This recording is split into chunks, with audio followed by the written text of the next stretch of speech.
இன்றைக்கி வீடியோவில் வந்து பூ மாலை காமிச்சிட்ருக்கேன் இல்லையா, இது மட்டும் கிடையாது. இன்றைக்கி என்ன சமைச்சோம் அப்படிங்கிறதையும் நான் காமிக்க போகிறேன். அது மட்டும் இல்லாமல் வீட்டில் வந்து நான் ஒரு அரேஞ்ச்மெண்ட் பண்ணியிருக்கேன், அதையும் நான் உங்களுக்கு காமிக்க போகிறேன்.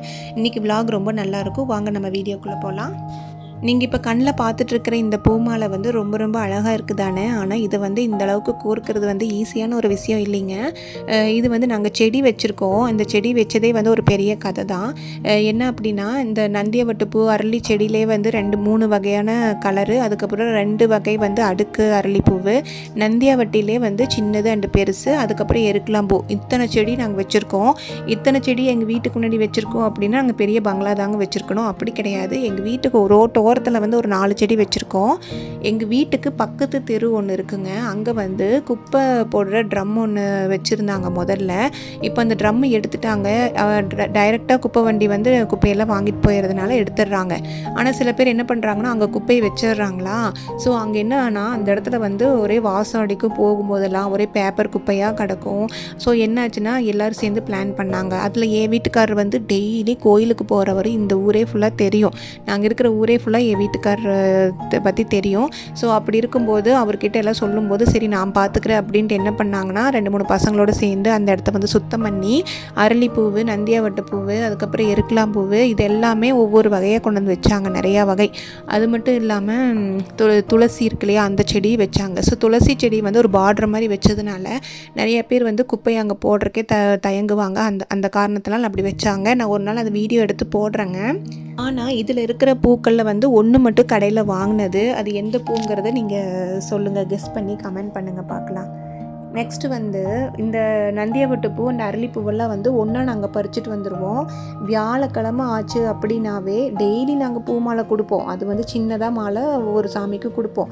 ஆனால் வியாழக்கிழமைனாவே எங்கள் வீடு ஃபுல்லாக பூவாக தாங்க இருக்கும். ஏன்னா வெள்ளிக்கிழமை அன்றைக்கி எல்லா கோயில் பக்கத்தில் இருக்கிற கோயிலுக்கெல்லாம் ஏதாவது ஒரு மாலை போயிடணும், சின்னதாகவோ பெருசாகவோ அப்படின்னு நினச்சிட்டு ஃபுல்லாக பூ கோர்த்துக்கிட்டு இருப்போம்.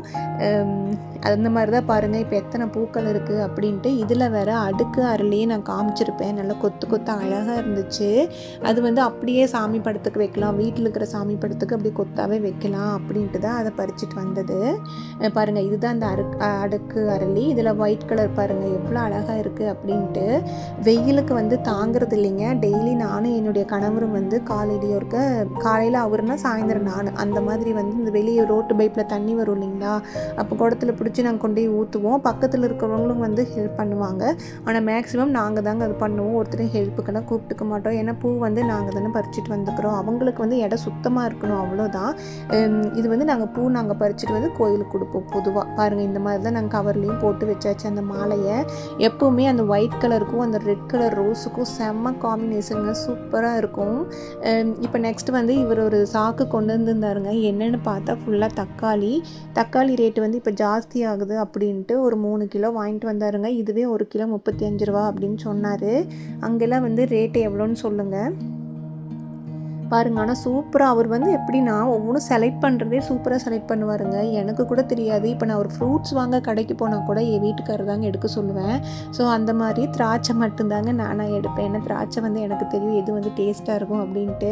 பாருங்கள், இதில் எது வந்து எந்த பூ வந்து நாங்கள் கடையில் வாங்கினோங்கிறது உங்களுக்கு தெரிஞ்சிருக்கும்னு நினைக்கிறேன். சரி, ஓகே. தக்காளி வந்து அந்த மாதிரி தான் 3 கிலோ வாங்கிட்டு வந்தாருங்க. இப்போ உங்களுக்கு ஒரு சின்ன விஷயம் சொல்கிறேன். இது சம்மந்தமானதே இல்லை, வேறு. இப்போ இருக்கிற சூழ்நிலை வந்து ரொம்ப ஹாட்டாக இருக்குது இல்லையா, வெயில் ரொம்ப ஜாஸ்தியாக இருக்குது தானே. ஸோ அப்படி இருக்கும்போது கொஞ்சமாவது நம்ம வந்து வீடு கொஞ்சம் குளிர்ச்சியாக வச்சுக்கணும் அப்படின்னா இன்டோர் பிளான்ட்ஸ் வைக்கணும். அது வந்து நான் நிறைய டைம் சொல்லியிருக்கேன். அது மட்டும் இல்லைங்க, இப்போ வந்து எல்லார் வீட்லேயுமே ஏசி இருக்குன்ட்டு இல்லை, ஃபேன் கண்டிப்பாக இருக்கும், ஆனால் ஏசி இருக்காது. ஸோ அப்படி இருக்கும்போது நம்ம என்ன பண்ணணும் அப்படின்னா, நல்ல ஒரு சூப்பரான ஒரு பெட்ஷீட்டு, அழுக்கு பெட்ஷீட் கிடையாது, நல்ல பெட்ஷீட்டை எடுத்து நல்ல வெறும் தண்ணியில் வந்து ஃபஸ்ட்டு ஊற வச்சிடணும். நல்லா ஜில்லுன்னு இருக்கிற தண்ணியில் வந்து ஊற வச்சிடணும், சரிங்களா. நைட்டு வந்து வெளியே வச்சா அந்த தண்ணி வந்து கொஞ்சம் ஜில்லுன்னு இருக்கும். அந்த தண்ணியில் வந்து ஊற வச்சிட்டோம் அப்படின்னா அதுக்கப்புறம் நல்லா புழிஞ்சு ஃபஸ்ட்டு துணி காய போடுற தூக்கில் காய போடணும். அப்போ வந்து என்ன ஆகும்னா தண்ணி சொட்டு விடுற தண்ணியெல்லாம் கொஞ்சம் நேரத்தில் சொட்டு விட்டு முடிச்சிடும். அதுக்கப்புறம் பெட்ஷீட்டு மட்டும் ஈரமாக இருக்கும். அதை வந்து என்ன பண்ணுவோம்னா ஹாலில் வந்து ஒரு சேர் போட்டு அதில் வச்சு விட்டுறணும். அதுக்கப்புறம் நம்ம ஃபேன் போடும்போது பார்த்தா கொஞ்சம் நேரத்தில் அந்த கூலிங் தெரியும். உடனே தெரியாது, அந்த ஈரத்தில் பட்டு பட்டு அந்த மாதிரி ஆகும். இல்லைன்னா வீட்டுக்குள்ளே கொஞ்சம் அகலமான பாத்திரத்தில் ஒரு 3 மூலையில் அந்த மாதிரி தண்ணி வச்சோம் அப்படின்னா அதில் பட்டு பட்டு அந்த காற்று போகும்போது கொஞ்சம் வந்து நம்ம குளிர்ச்சியாக இருக்கும். அதுதான் சொல்லணும்னு தோணுச்சு. நீங்கள் ஃபஸ்ட்டு பார்த்தது வந்து ராகி சேமியா காலையில் வந்து டிஃபனுக்கு பண்ணேங்க. என்னோடய பையனும் நானும் தான், அவர் வெளியே போயிட்டார். அதனால் எங்கள் 2 பேர்த்துக்கு தான். பையனுக்கு வந்து ராகி சேமியாவில் தேங்காய் போட்டால் பிடிக்காதுங்க, அதனால் தேங்காய் போடாமல் பண்ணியிருந்தேன். இது வந்து கேரட் பீன்ஸ் பொரியலுங்க. எங்கள் வீட்டில் வந்து எல்லா பொரியலுமே வந்து நடக்கடலை இருக்கணுங்க. நடக்கடலை மேக்ஸிமம் இருக்கணும். இந்த ஒரு சில ஒரு 2-3 பொரியலில் மட்டும் நடக்கடலை போட மாட்டேன். அதில் வெண்டைக்காய் பொரியல்லாம் போட மாட்டேன். பட் மற்றது எல்லாத்துலேயும் போடுவேன். அவரைக்காய் பொரியல்லாம் நடக்கடலை போட்டு அவ்வளோ சூப்பராக இருக்குங்க. பட் இது வந்து கேரட் பீன்ஸு. நடக்கடலை மட்டும் இல்லாமல் பீன்ஸ் 2-3 முத்தின பீன்ஸ் இருந்ததுங்க. அதனுடைய விதையும் போட்டேங்க. சாப்பிடும்போது செம்ம டேஸ்ட்டுங்க, செம்ம சூப்பராக இருந்துச்சு.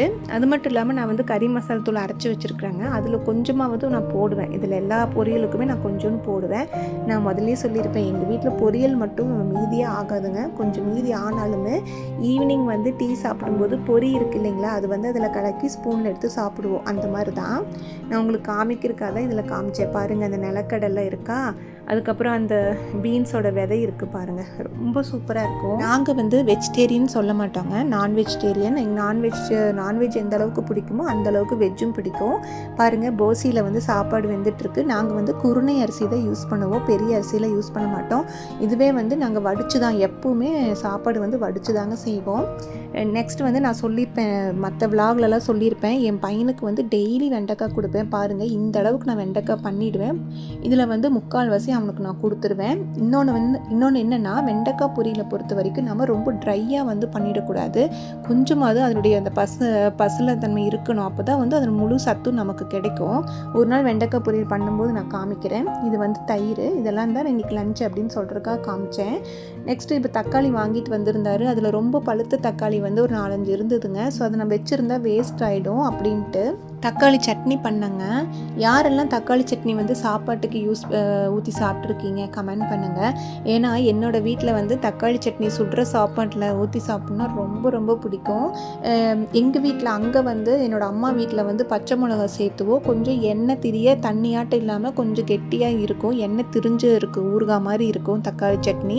பட் அந்த மாதிரி தான் சாப்பிடுவோம். பட் இங்கே வந்து அவருக்கு அப்படி பிடிக்காதுங்க, கொஞ்சமாவது குழம்பு மாதிரி இருக்கணும் அப்படின்ட்டு சொல்லுவார். ஸோ அதனால் கொஞ்சோண்டு தேங்காய் ஒரு இத்தினோண்டுங்க, ஒரு கடுகு அளவுக்கு தாங்க பொட்டுக்கடலை, ரெண்டையுமே அரைச்சி ஊற்றிருப்பேங்க. கடைசியாக தாங்க அது பண்ணியிருப்பேன். கடுகு அளவுக்கு பொட்டுக்கடலை, கடுகு அளவுக்கு வந்து சீரகம் இத்தினோண்டு அதெல்லாம் அரைச்சி ஊற்றிருப்பேன். பாருங்கள், தக்காளி சட்னி வந்து வெந்துக்கிட்டு இருக்குது.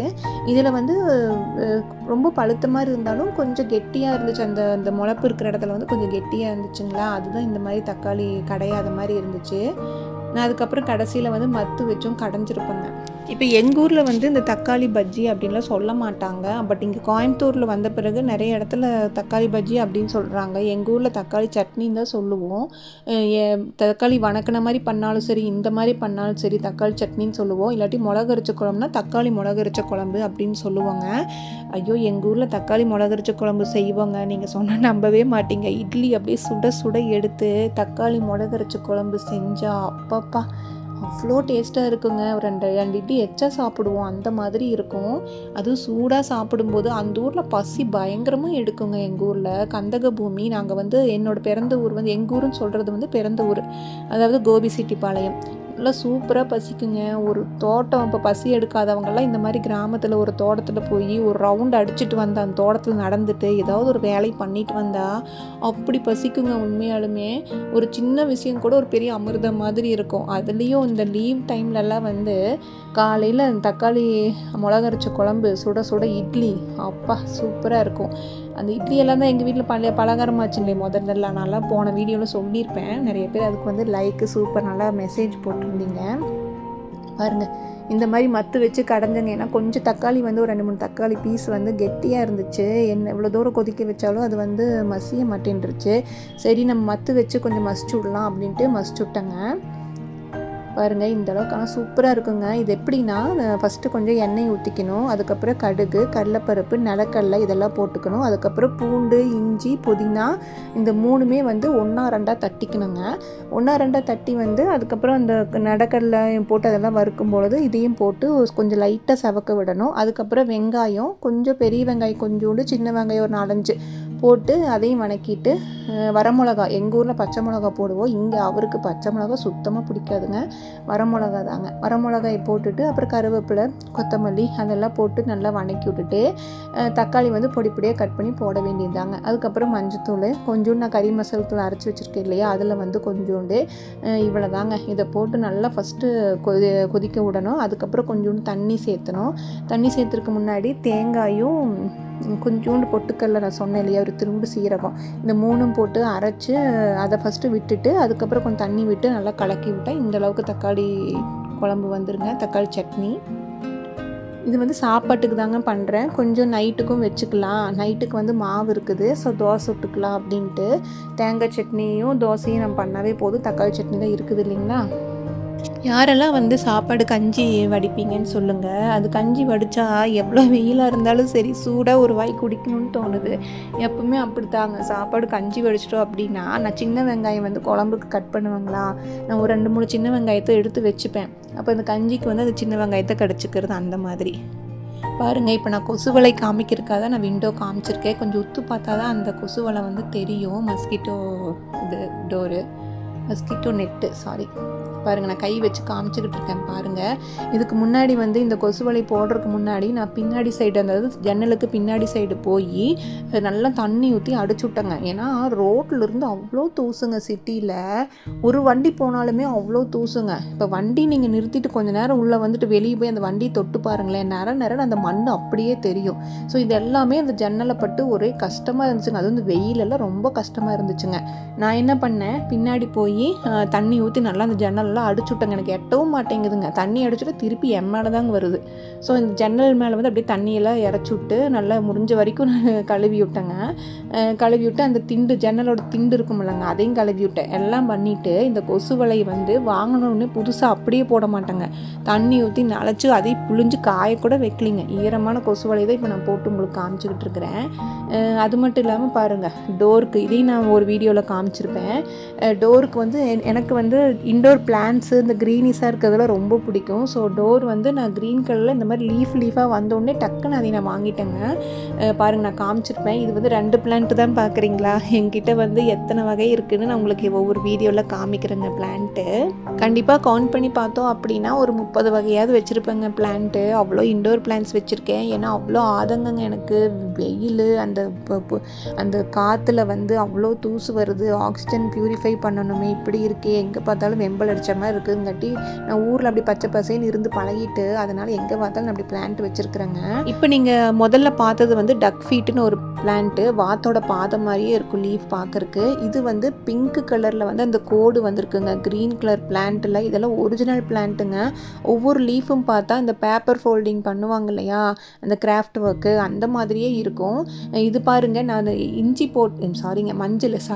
மஞ்சள் போட்டிருந்தேங்க, அது வந்துருச்சு பாருங்கள். அதுலேயே 2-3 புதினா இலையும் போட்டேன். எனக்கு புதினா மட்டும் வரவே மாட்டேங்குதுங்க, அதான் காமிச்சிட்ருக்கேன். 2-3 இலை மட்டும் இருக்குது. நெக்ஸ்ட்டு மணி பிளான்ட்டில் பாருங்கள், நிறைய விதம் வச்சுருக்கேன். அது சும்மா கொஞ்சோண்டு தான் கண்ணுக்கு தெரியுது. இந்த சைடு நிறைய வச்சுருக்கேன். சரிங்க ஃப்ரெண்ட், இவ்வளோ நேரம் பொறுமையாக வீடியோ பார்த்ததுக்கு ரொம்ப நன்றிங்க. ப்ளீஸ் ஃப்ரெண்ட், உங்கள் சப்போர்ட் எங்களுக்கு ரொம்ப முக்கியங்க. சப்ஸ்கிரைப் பண்ணி சப்போர்ட் பண்ணுங்கள் ஃப்ரெண்ட்ஸ். இதே மாதிரி நெக்ஸ்ட் ஒரு vlogல பார்க்கலாம். Bye friends, take care. Please friends, subscribe பண்ணிவிடுங்க.